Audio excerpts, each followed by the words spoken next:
तोहरे खातिर जहरवा के पियत हई, अपने सुख दुख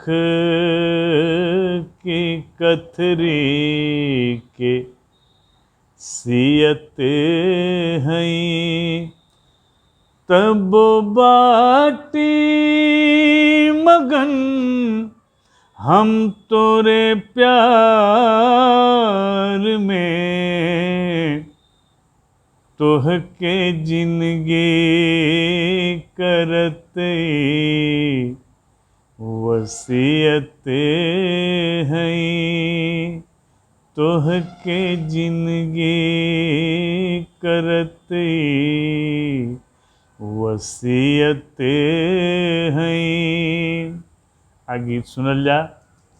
गीत नायक अपनी रोजी रोटी की तलाश में परदेश जायल चाहता, नायिका चाहती है कि न जाए, हमने के मिल के अपन रोटी यही जो कमाइल जाई।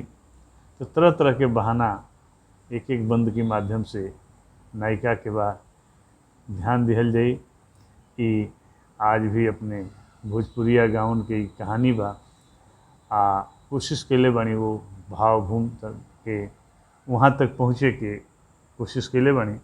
सुनल जाई। जन जा विदेशवा हो सजना, जन जा विदेशवा हो सजना, झाकेला चाँद मोरे अंगना, झाकेला चाँद मोरे अंगना। बंद सुनल जाई।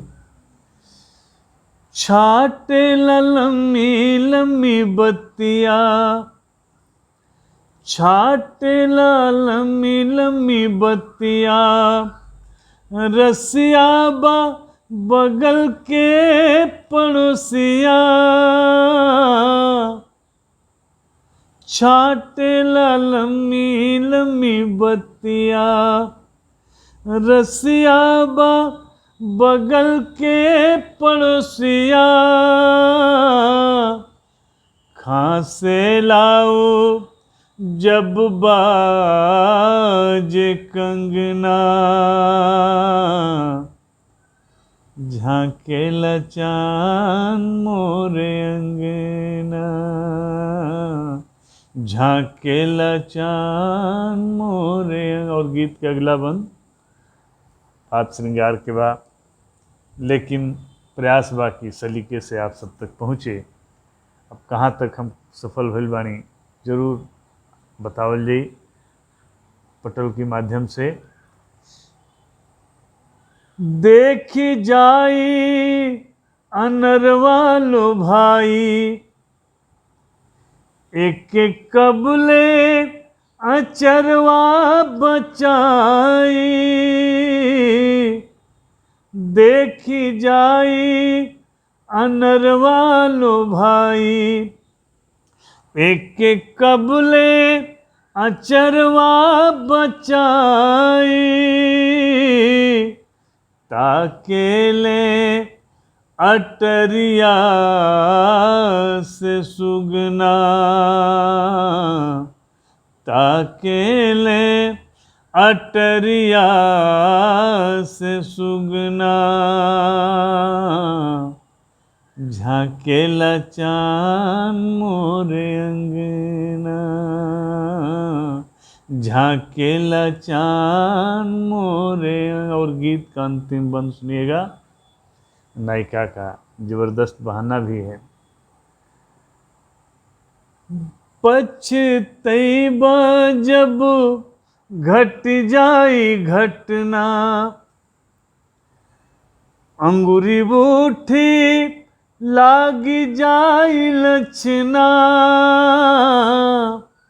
पछतैबा जब घट जाई घटना, अंगुरी बूठी लागी जाई लछना, सब माटी में मिल जई है सपना,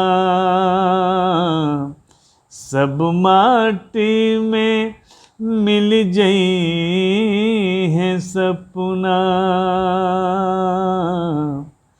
झाकेला चाँद मोरे अंगना, झाकेला चाँद मोरे अंगना।